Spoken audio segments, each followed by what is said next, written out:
Assalamualaikum warahmatullahi wabarakatuh. Perkenalkan, nama saya Eki Kusumo Muhammad dari kelas D4 TI 3B dengan NPM 1144087. Kali ini saya akan menjelaskan tentang forward chaining. Apa sih forward chaining? Forward chaining yaitu merupakan grup dari multiple intervensi yang melakukan pencarian dari suatu masalah kepada solusinya. Jika klausa premis sesuai dengan situasi, maka bernilai true. Maka proses akan mengassert konklusi. Forward chaining adalah data driven karena inferensi dimulai dengan informasi yang tersedia dan baru konklusi diperoleh. Adapun beberapa sifat forward chaining, yaitu yang pertama, good for monitoring, planning and control. Good for monitoring, planning and control maksudnya yaitu forward chaining dapat digunakan untuk memonitor, merencanakan, dan dapat mengontrol suatu pekerjaan. Yang kedua yaitu look from present to future, yaitu untuk melihat masa depan, untuk melihat kelanjutan masa depan. Yang ketiga yaitu work from intent dependent consequence. Yang keempat is data driven bottom up reasoning. Yang kelima work forward to find what solution follow from the fact. Yang ketujuh it facilitates a breadth first search. Jadi ini untuk memfasilitasi pencarian. Yang kedelapan yaitu the attention dan determine the search. Yang terakhir yaitu it does not facilitate explanation. Jadi di forward chaining ini tidak menyediakan fasilitas untuk menjelaskan.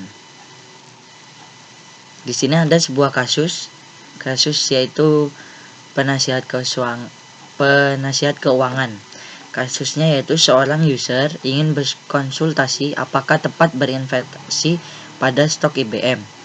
Variabel-variabel yang digunakan dalam kasusnya ini yaitu yang A yaitu memilih uang $100 untuk investasi, memiliki uang $10 untuk investasi. Yang B yaitu berusia kurang dari 30 tahun. Yang C tingkat pendidikan pada level college. Yang D yaitu pendapatan minimum per tahun $40. Yang E investasi pada bidang sekuritas atau asuransi. Yang F yaitu investasi pada saham pertumbuhan growth stock. Yang G yaitu investasi pada saham IBM. Setiap variabel dapat bernilai true atau false. Diasumsikan si user atau investor memiliki data sebagai berikut. Memiliki uang $10 A, maka benar. Berusia 25 tahun, B, true. Dia ingin meminta nasihat apakah tepat jika berinvestasi pada IBM stock. Rulesnya yang pertama yaitu satu, if seseorang memiliki uang $10,000, maka berinvestasi, and dia berpendidikan pada level college, dan dia berinvestasi pada sekuritas. If seseorang memiliki uang $10 untuk berinvestasi, maka kita lihat pada variabel-variabel yang digunakan. Terletak pada variabel A. Maka rules yang pertama A. Kemudian N, dia berpendidikan pada level college. Dilihat lagi berpendidikan pada level college. Ada pada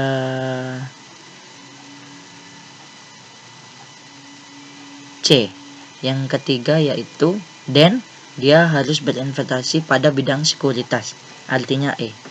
Maka hasil usulnya yaitu yang R1 yaitu if A and C then E.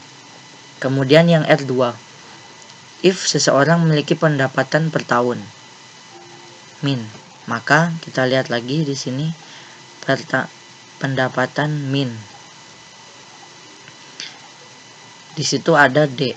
Kemudian yang kedua yaitu seseorang memiliki pendapatan per tahun min dan dia berpendidikan pada level college.